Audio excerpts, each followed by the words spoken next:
Leave your comments on the Ask Reddit sub, and I'll read your answers on the next episode of LWIAR 2. What are some declassified government documents that are surprisingly terrifying? Project Sunshine, where the US government bought remains of dead infants to test for radiation. When they took limbs from them, the parents were never told. One mother wasn't allowed to dress her daughter for her funeral, because doctors had removed her legs, and they didn't want her to find out. Yes, it's all pretty frickin' things, as some babies and young children were taken from other countries to be shipped in the US. Edit. A word. An apostrophe. I'm sorry Reddit, I failed you. They tested iodine on retarded children as well. In that time, oftentimes orphans and children who were behind in school ended up at these institutions. The US government also inserted radioactive material into a man after a motorcycle crash and didn't tell you him. www.nytimes.com. What? Question mark. During Franco's dictatorship in Spain, some doctors, nurses and Catholic Church members used to steal away babies from undesirable mothers right after birth, saying that it was a stillbirth. Then the babies got adopted by good families. Only in recent years have this came to light. So you never know. m.dw.com. The German radar guidance system, Wotan, was a great example on why your project operation names should have nothing to do with their content. ELI5. Wotan was the German code name for an early single-beam radar system. It being single-beam proved crucial for the British countermeasures. They guessed that it would be single-beam because Wotan referred to a one god. More or less, if my memory serves. During WW2, the British gained some intelligence referring to a new radar system called LWIAR, also known as Wotan. Wotan being a single-eyed mythical god, engineers were able to figure out what the system was and how it worked based on it using a single beam. 1 eye. Good thing the USA didn't call it Project Dead Kid Limb then, eh? Yeah, the actual Project Dead Kid Limb is for something totally different. Yeah, it's a clean and free energy project the government's been working on. Jeffrey Dahmer's full confession, a couple of 100 pages of pure madness. Necrophilia, dismemberment, skinning, lobotomy, body part preservation, cannibalism. Dahmer became pretty close to his interrogating detectives, Dennis Murphy and Patrick Kennedy, and provided a lot of detail to them. A lot of it in a pretty candid, offhand manner.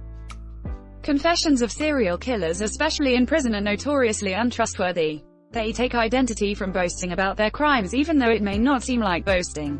That being said, some of Dahmer's confessions are right on the money. All I'm saying is take it with some grains of salt. Dahmer should have been prosecuted for what he did in the army. Source for capture: it began the day he and Dahmer, an army medic, were put into a room together. The assaults began at once and, eventually, he leapt from the third-floor window to escape.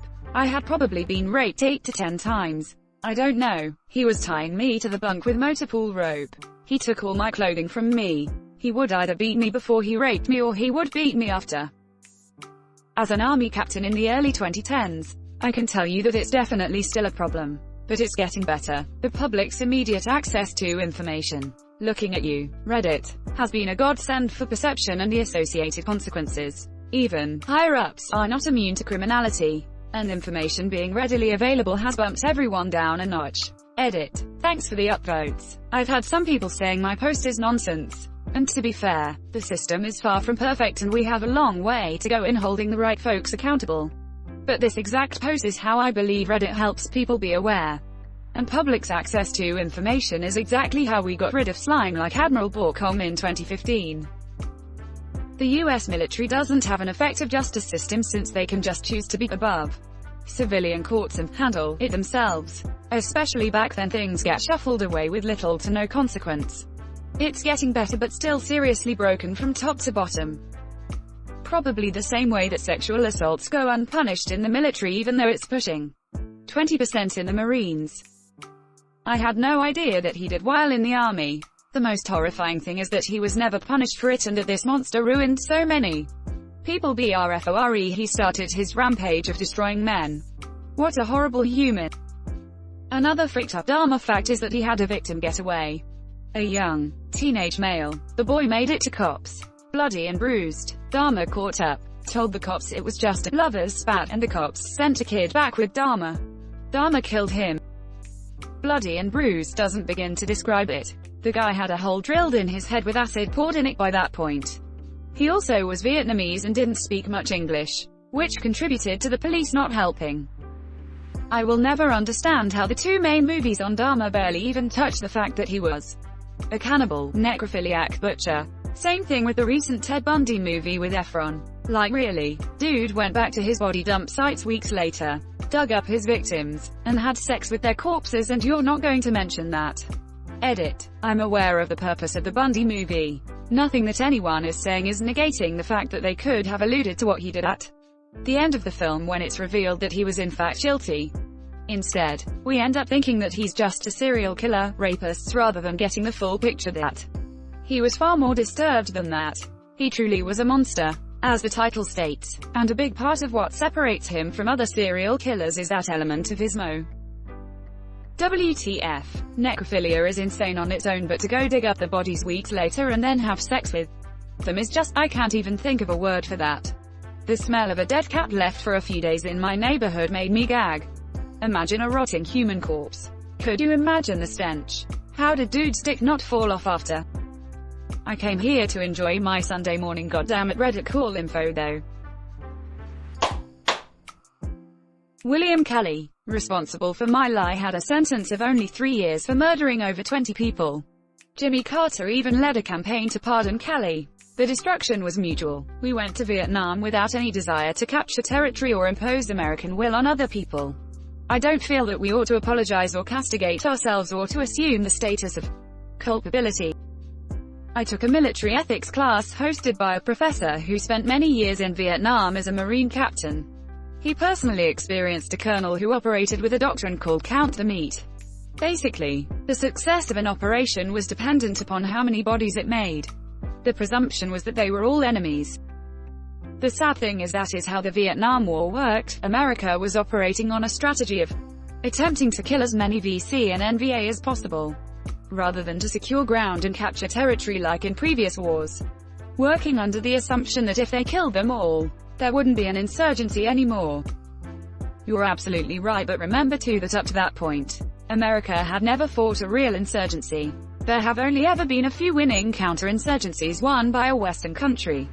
Several of those, such as the Second, I think, Boer War, involved mass concentration camps of non-combatants. If you aren't going to do barbaric crap like that, you have to get the people to turn against the insurgents. I believe the UK fought the only 2 successful counterinsurgencies in modern times. That strategy is probably not going to work well when your draftees are massacring villages. Edit. Should have specified I was focusing on America post WW2. Thanks to everyone that taught me new things, especially details about the Philippine-American War. Operation Midnight Climax. The government hired sex workers to dose Johns with LSD for research purposes, so to speak. en.wikipedia.org. Blurring the line between comedy and insanity. Threat level midnight. Jump to the right and shake a hand. Jump to the left and you shake that hand. Meet new friends. Tie some yarn. That's how ya do the scarn. Midnight Climax sounds like a porno. It basically was. CIA involvement in starting the Guatemalan Civil War, which lasted 36 years and led to the genocide of hundreds of thousands of indigenous people. www.cia.gov. There's also funding the death squads in Nicaragua, and funding and training mass murderers in El Salvador, while artificially extending their civil war. This crap is why I hate when chuds are like, they should stay in their country and fix their problems, when a good chunk of the problems in Central and South America were directly caused by the US. There's also this. Most of the torture programs got their start by the CIA. As an aside, I hope Elliot Abrams chokes to death on a dick. He's a monster and the US government keeps hiring him. There are some already, like the time they toppled a democratic elected government in Iran, cause the Iranian government didn't want Britain to control all Iranian oil sources. They toppled the first secular president. He divided government and religion. In his place the US put a brutal dictator, who was loyal to the US. This led to the Iranian Revolution and the Ayatollah regime there is today. Have a read. Edit. The link seems to be broken. en.m.wikipedia.org. Here is the wiki page about it. Whoopsie daisy. Very big whoopsie. A whole bouquet of whoopsie daisies. And set up the country for the shit show that is Guatemala today.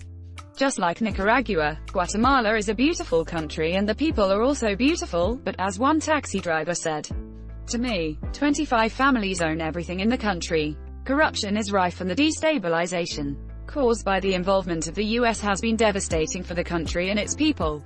I watched from my hotel balcony as people came to the lake to bathe and wash their clothes. 25 families own everything in the country, so not too different from the US. And set up the country for the shit show that is Guatemala today. Just like Nicaragua, and now we deny people asylum from the mess we created, and tell them they should stay and fix their problems at home. It's the American way, baby. Wolf Blitz the howl. America freaks up every country they invade. But don't worry, America's time is coming, eventually. Nah, it's the poor people that are suffering in America, not the ones pulling the strings. Justice must be created in order to exist. It is and always has been a class war. I've been saying this for years to dead ears. It seems though, people are starting to understand. One US bomber accidentally dropped a nuclear bomb a short distance from a major US city. Can't remember which, but luckily it didn't detonate. There was also the Broken Arrow near Goldsboro, NC, 2 bombs dropped. One never recovered. Wiki 1961 Broken Arrow near Goldsboro, NC. So lying somewhere in the American countryside is an undetonated nuclear bomb. Great. Actually, there are 6 missing from the US arsenal, and 32 incidents where nuclear weapons were accidentally launched or dropped. No, they know exactly where it is. It would just be more dangerous to retrieve it than to just leave it alone. It's off the coast of Savannah. I'm sure there's a plan for it. Like someone said, letting it rust isn't an option. You'd be surprised, dude. During Vietnam, when SEALs were more or less just getting their start in the US military, submersible payloads were inserted in the ocean around the South China Sea by Navy divers. They're very small and not exactly easy to find. Many of them are still there and God only knows if we even still have the keys. We probably do. Edit. After doing some digging, there may or may not be some historical accuracy issues with my statement. Read my other comments, and watch Ken Burns' Vietnam for more information. I can't find any articles on it, so that'd be the only source I have. Fallout 5 in Savannah confirmed. Let's start it. Good idea. Pussy Blaster 69420. My hometown was littered with radioactive waste by the federal government as part of the Manhattan Project. www.nytimes.com. Then we wonder why cancer and thyroid conditions vary are the norm. I grew up 2 miles from the LOOW, Lake Ontario Ordnance Works, site, and my dad grew up on 89th Street in Niagara Falls in the 40s. He says that he remembers sitting on the train tracks as a kid watching the hooker chemical trucks bring in 55 gallons drums to the Love Canal. That whole area was contaminated with all sorts of nasty stuff. So what did they do? They bulldozed it over and built houses on it. Of course. Then in the 70s, when people were noticing toxic sludge in their basements, kids' feet were being literally burned by the high levels of phosphorus in the ground, and people were getting sick, they acted like they knew nothing. Eventually people sued and the whole area was evacuated. They tried to clean it up, but they basically put tons of dirt and clay over the area as a cap. And it's all fenced off. You can see it when you drive east on the Niagara Falls Expressway to Towanda, for the Lewiston storage site, also known as the NFSS Niagara Falls storage site. I've read documents where they had hazardous storage barrels sitting exposed to the elements, with seepage and all that. Again, they've covered everything with clay to stop it, but it's already in the ground. The bad thing is that there's a large elementary and high school, Lewiston Porter, about 2 miles from the site, which is actually on property that used to be part of the site but was never used and was sold to the county. Needless to say, the cancer rate among long-term staff and teachers is higher than average. I'm glad to have finally moved away. There are over 50 mishaps with nuclear weapons by the US Air Force in the 1950s alone. My grandparents were downwinders and both died from cancer. My dad is also a downwinder and more than 60% of his high school senior class has died from cancer. He gets 2 screenings a year for cancer. en.m.wikipedia.org. In East Germany, a committed freedom fighter and her husband had dealt with having her home raided while she was away, being arrested on the way to protests and all sorts of state-sponsored harassment. After the wall fell, she was able to read the documents the Stasi had kept on her and found out her own husband was an undercover agent and had written many reports on her activities with a bloodless banality. And then he didn't have to pay child support cause he was on the job. And now our government said they weren't liable either. Freaking joke. She's always volunteering to take the children to school on Mondays. Possibility of capitalist indoctrination of our children. Must interrogate them later. The Department of Health and Human Services practiced female sterilization on Native American women all the way through the 1970s. Kinda sobering knowing that we were using tax dollars to suppress indigenous birth rates less than 50 years ago. en.m.wikipedia.org. WASNT Canada caught doing the same thing to First Nation women even into like 2018. They essentially sterilized women without letting them know or made them sign consent forms for it without them knowing. This was so prevalent that between 25 to 50% of Native women were sterilized against their will, and their birth rate dropped by 3/4 following this time. Black and poor women too. I remember reading a story about a 12-year-old black girl in the South in the 60s going to the doctor for an appendectomy and leaving sterilized without being told. Many didn't find out for years, until they realized they should have gotten their period by now or were having trouble conceiving. cbhd.org. en.m.wikipedia.org. It happened in 2018. Operation Northwards, a plan for a false flag operation that came from the Joint Chiefs of Staff and Department of Defense in 1962 and given to JFK, who turned it down. The plan called for the CIA to commit terrorist actions against U.S. civilians across the United States and frame Cuba, allowing us the right to invade and depose Castro and the communist government there.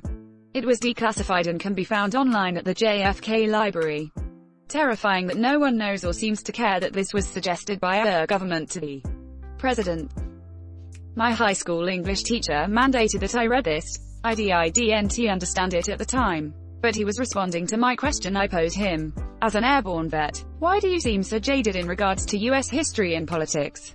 Still one of my favorite teachers to this day. He and I were able to go into a lot other OST things the US has done. So it's completely feasible that 9/11 was a false flag operation. When people suggest the US did 9/11s, I try to remind them that false flags can be simply letting the known plan happen without stopping it. Holy crap, I didn't know they were releasing his documents. I can't wait.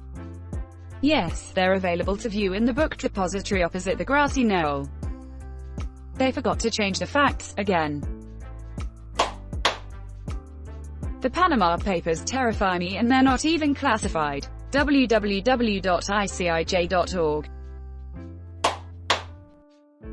Thanks for watching LWIAR 2. The best of all time r/AskReddit submissions and comments. If you like this video, check out the original LWIAR channel. And don't forget to like and subscribe.